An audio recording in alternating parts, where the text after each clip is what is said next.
And now, Hire Away with Collins Harlan.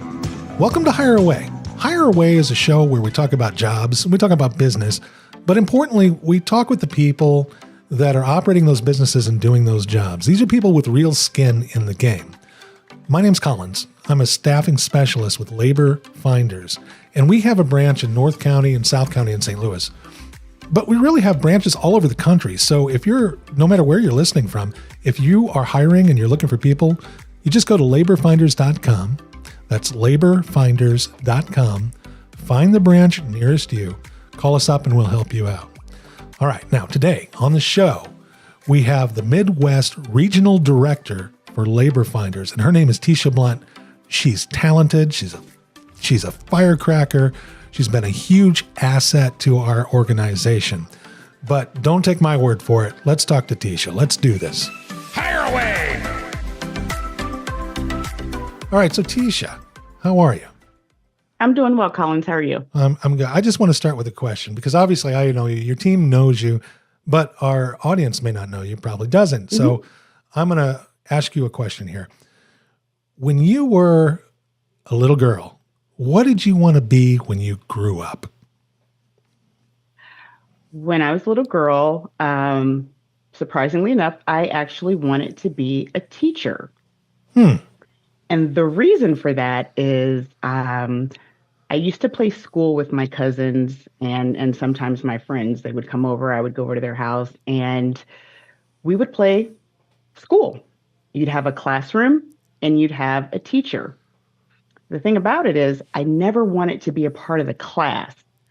I always wanted to be the teacher. Some would say it's because I was a little bossy as a little girl and I wanted to tell the class what to do. But for me, I always loved school. I loved my teachers. I loved all the subjects. And when I was little, I said, that's what I want to do. I want to be a teacher. Well, I think that's great. And if you would have become one, guess what, Tisha? Just so you know, you could have actually been the teacher every day. I don't know. Every day. But you didn't do that. So what did you do instead? Instead, went through high school and started working and learned about life. And in that course, I was exposed to different things that I found I was interested in. I found marketing was very interesting. I found that learning about economics and, kind of how that works was super interesting, and numbers and people were interesting. So at that point, it wasn't a teacher aspiration that I had any longer. It's interesting because a lot of young people at that age anyway, typically aren't interested in business or economics, but you were. I was. It was interesting because the high school that I went to, we had those type of classes. We had pre-calculus and accounting and fun marketing classes, and so those really kind of drew me in, and I was interested. It wasn't until I got into college that I tied what I found that I liked. I tied it to actually, okay, this is what business is. This is what the business world is. It wasn't until college that I realized that. So it sounds like you maybe pursued a degree in business. I did, actually. I entered college as a business major and ultimately graduated with a business administration degree. Fantastic. Well, how did you get into staffing? By accident, honestly. As most people who have entered into this staffing world will tell you, you don't aspire to necessarily be in staffing. You enter into it and then, yay, here we are. But after college, I applied to a position as a recruiter. At the time, the qualifications were pretty basic. They were looking for someone with customer service, which I had, having worked through high school and college. Looking for someone who liked to help people, which was me, always kind of had a servant's heart, and looking for someone with a gregarious personality. Interesting.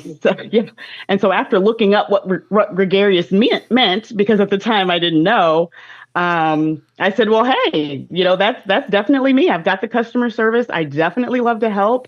And I'm very gregarious. So I entered into the staffing world as a recruiter, and 24 years later, I am still in staffing. That's really an interesting story from wanting to be a teacher and then through Yep. college and into staffing and gregarious. I like that because you are gregarious. Yeah. Yeah. So before you actually landed your role with Labor Finders, you worked for other staffing companies. Obviously, you got your first job as a recruiter. Yep. Yeah. What other types of roles did you land with staffing companies? So I've done a little bit of it all. From recruiting, I transitioned into business to business sales, which is today we would call that a business development rep or business development manager. Um, from there, I moved into RPO, which is recruitment process outsourcing, and I managed teams doing RPO. I also managed and or sold and managed managed service programs, sold them, managed them. Um, I've been in on-site management, so I've managed on-site engagements and relationships with big customers, and I've also been in operations management. You bring a lot to the table. You really do with your experience. So, my next question, maybe you're going to have to dig a little deeper for this probably, but Okay. you're really good at what you do. You're effective, but what do you think makes you so effective in your role with Labor Finders? I would say definitely my hands-on experience, and that I've done I've done the roles that I'm leading. I've been in that seat. I've done those positions, and of course, I have that true passion for developing people. Mhm. Because I've sat in many different positions, I can relate to my team. I can relate to the challenges that they face on a daily basis, and just by way of putting myself into their position, because I was them at one point, I can provide what I like to call meaningful guidance. It's not anything that I've read. It's not anything that I listened to. It's what I've lived. It's what I've experienced. It's what I've been successful at, or challenges I've overcome. There's a relatability, factor there, Is that what you mean right? by meaningful guidance? Absolutely. And then I'm super motivated. I'm motivated by driving results. Hmm. In my opinion, stronger performance. When you have a strong performing team, it comes from having engaged, inspired, and motivated people. Hmm. Um, I'm very hands on when I need to be, but I also give an appropriate amount of space to grow and for my team to take ownership of what they're doing. So Hmm. I think what really makes me effective is I focus on truly connecting with my team, understanding what drives them, and every chance I get, I remove any barrier that gets in their way. That's a good point, and that makes me think of another question.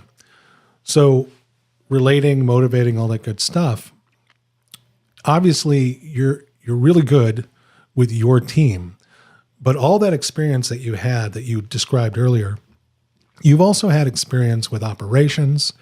Mhm. You've had to work with compliance people and salespeople, and to me, it seems like an organization can really fall down if they don't have a good culture. And part of having that good culture, in my opinion, and I've seen you do this, you're kind of like a liaison. You're really good at talking to salespeople, talking to operations, and somehow bringing them together for a positive outcome. Because, and I don't mean to talk this whole time, but let me set this up a little bit better. Okay. Salespeople are, they need to be passionate, they need to be aggressive. And then, of course, you've got operations people who they need to, dot I's, cross T's, and they need to keep the company out of legal trouble. And those are two different animals, Hmm. They're very different. They're both very important. But if we don't have somebody in the middle, a liaison, then you can have morale going down, you can have loss of productivity, and then, of course, you can have legal troubles for your organization eventually. It's just, and then the culture falls apart. So Am I on the right track here? Do you feel like part of that is what you do? Is there a component to your job that echoes that? Absolutely, absolutely. So there's a term or an acronym. Um, it's RFP, Okay. and to most or to all who's in any type of business capacity, the acronym RFP stands for Request for Proposal. Hmm.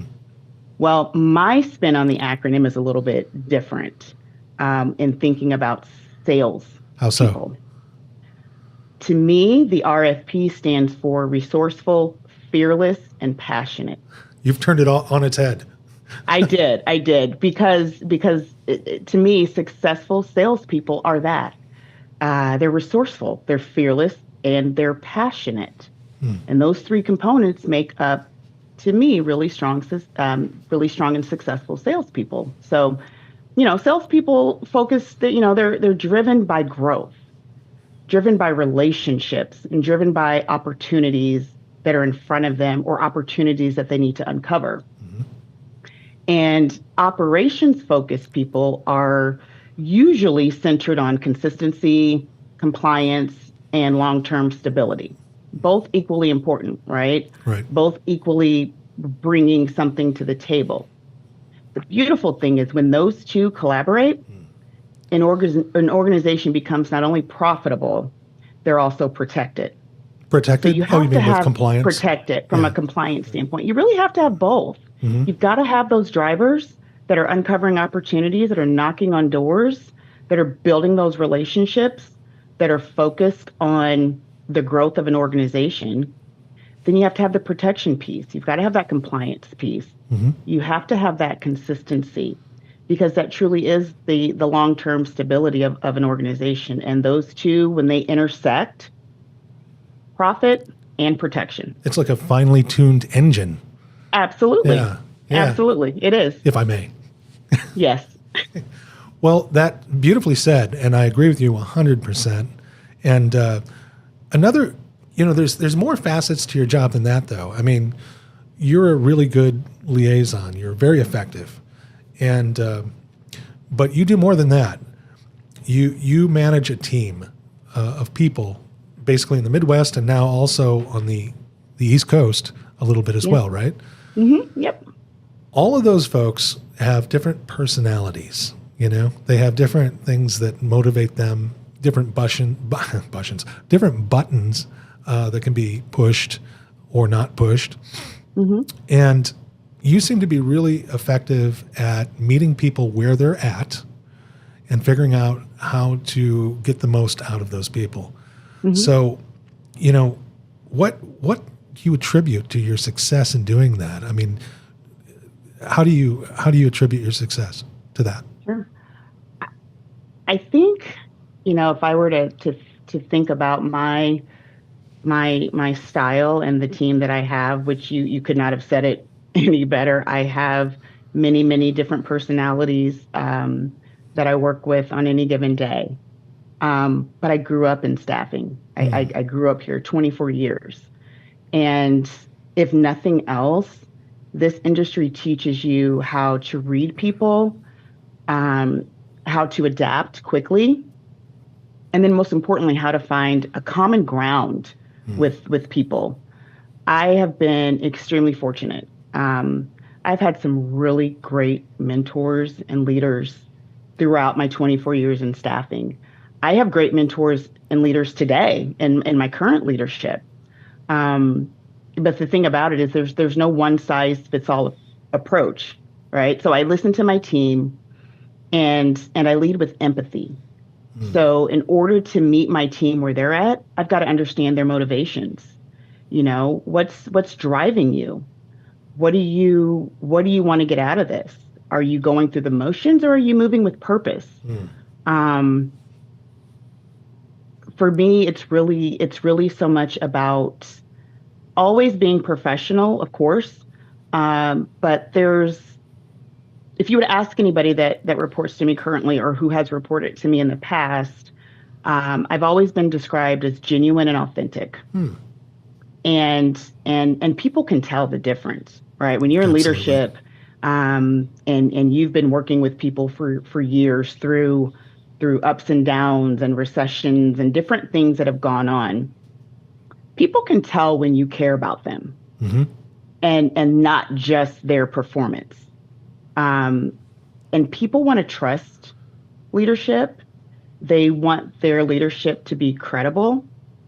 And what I have found is when the trust is there, it makes those tough conversations easier and not harder. Well said. Yeah, and I believe you 100%. That makes total sense. You, I'm glad you brought up mentors because I think we've all had mentors in our life. Mm-hmm. Mentors are important for growth. Have you? I know you're a big reader. Yes. I know this. Yes. And I know I am. you like what? True crime? I do. I love my true crime. I love my courtroom dramas. What do you Yes. love about that, by the way? What turns you on about those types of books? I get asked that a lot because I not only do I read the books, I watch the shows, and it's not about necessarily the crime itself or what takes place and the violence. It's none of that.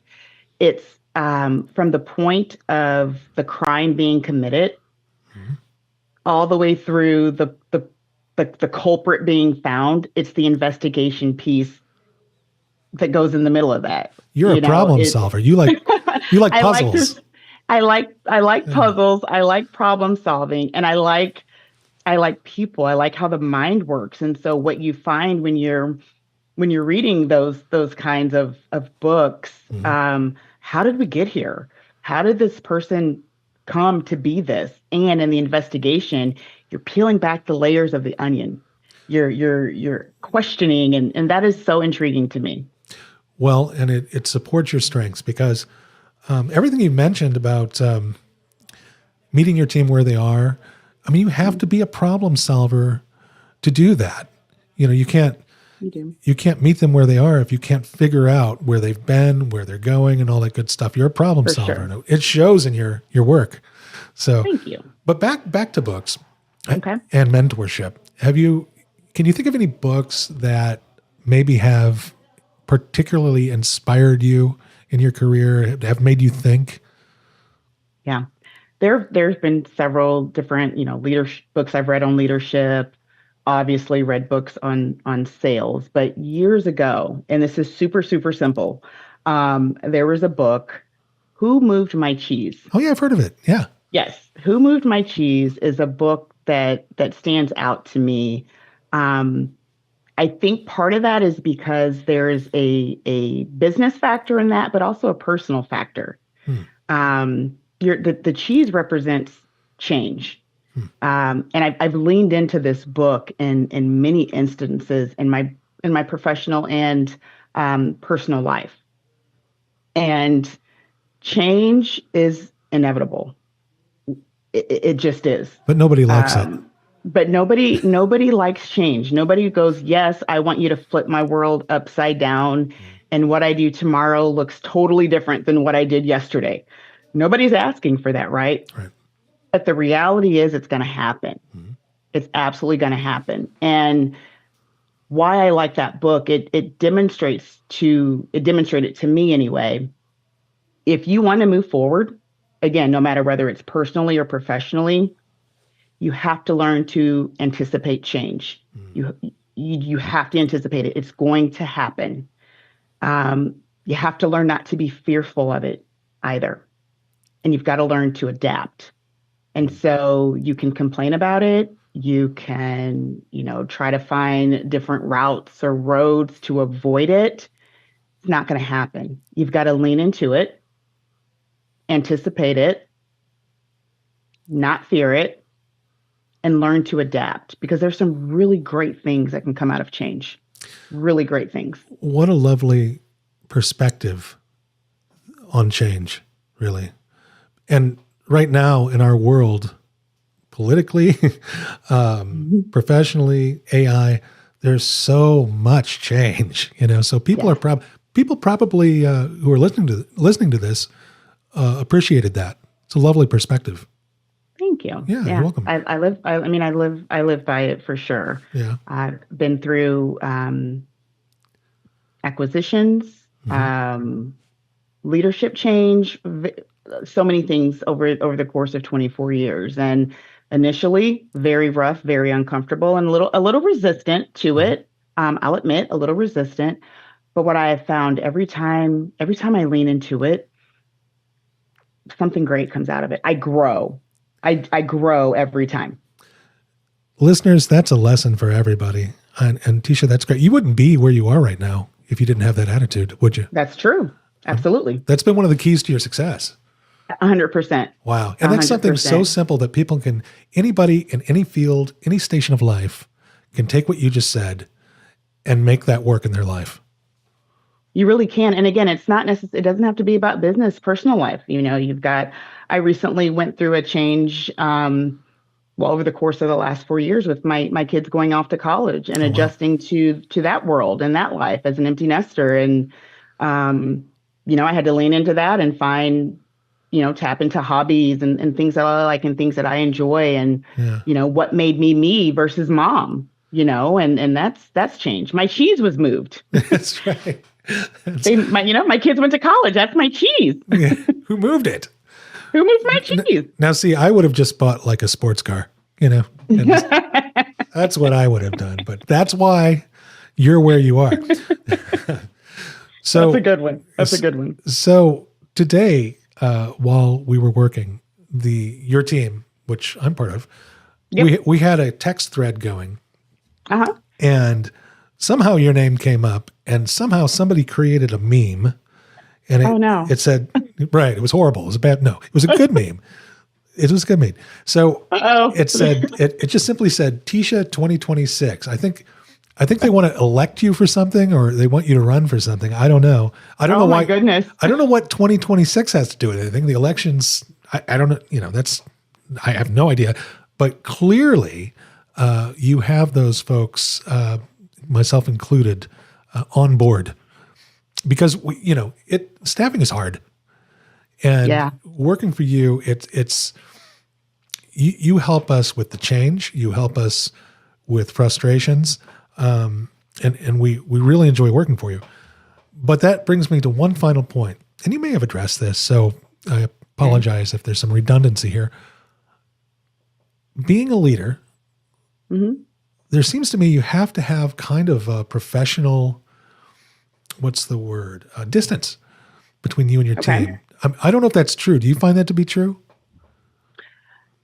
I agree. I agree to a certain level that there is some would say a professional distance.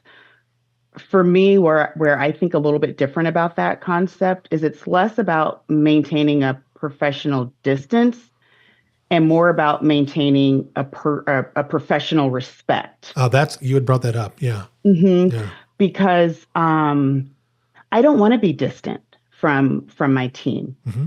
And I don't think your team should want to be distant from you, because leadership isn't a look or a sound or an act. It's you lead from who you are. And what works with our team, I think what works with our team so well is we know each other. Hmm. We we know things about each other. Um, and my expectations as a leader, and you're on my team and you can attest to this. I have expectations, right? But I also know that you guys have expectations of me, Interesting. and we hold each other accountable. That is so interesting. I've never had a boss, a leader say that to me. Hmm. Honestly. Yeah, yeah. You guys hold me accountable. You absolutely hold me accountable. It's I always describe it as coming to work and doing work with purpose. You know, people need to work, right? Mhm. We need to pay our bills and buy the things that we want to buy, and so we all have to do that. That's a given. But one of the reasons I've been in staffing, and it's the only thing I've ever done, is there's a purpose here. So I believe in that purpose, and fortunately, I have a team that believes in that purpose. We understand it's bigger than us. Yes, we work for an organization. Yes, we have compliance. Yes, we have all these things that we have to follow because that's what you do as an employee. But we're doing it for the people who we do it for, and that's the most important thing for us. And what you mean by, go ahead. Nope, go ahead. I was going to say, when you say we do it for the people we're doing it for, clearly you must mean the associates, the people that we put to work. Oh, our associates, our clients, they are so important. Yeah. They are so important. Yep. There are a few things more gratifying than what we do in staffing. And I've said this, and anybody who's interviewed with me knows I talk about, outside of being a doctor and saving lives, or being maybe in some type of lawyer or attorney capacity, providing a livelihood and an opportunity is so rewarding. And I honestly say that is why I've stayed in this industry for so long. And then to help business owners solve problems and be the solution when they're not sure which direction they want to go in, and they have needs and expectations and deliverables, and being that person that can solve that for them. That's what my team and I talk about. How can we help this business? How can we change the life of this associate coming through? And we all believe that. And that's why it works. Spot on. I learn something new every time we talk. I think I really do. Now we've sadly run out of time, but before we sign off, I have one question. And I think a lot of people on your team are wanting you to answer this question. Okay. All right. And I know you're not prepared for this, but there's a lot of rumors, and you have an opportunity to dispel these rumors right now on this show. Okay. You can set the record straight. Are you, Tisha Blunt, running for president of the United States in 2028? Are you going to go on record and run for president? Are you putting your hat in the ring? Are you? That is a hard no. Well, okay, before we go. Thank you for asking, Midwest. Do me a favor. Yeah, do me a favor. Just think about it, okay? Okay, I will consider it. Tisha, it was delightful having you on. Really appreciate it. Such a good time always with you, Colin. Take care. Thank you. Bye. All right, so that was a great show. Tisha Blunt, what a great guest. She had a lot of good things to say, obviously. Next week, you definitely want to tune in because we have a gentleman by the name of Billy Crow. And Billy Crow is on the Arnold City Council, but he's famous because he has a radio show every Sunday at high noon, I'm told. Not noon, high noon. And he's famous around these here parts. So you want to tune in next Tuesday at 10 for Billy Crow. That's going to be interesting. Thank you for watching. Please, if you're going to watch this, share it to your personal social media. Either one of your choice, doesn't matter. Just make sure you share it. Help us grow. Right now, you want to stay tuned for the job of the week, which is coming up. Thank you very much. Hire Away with Collins Harlan.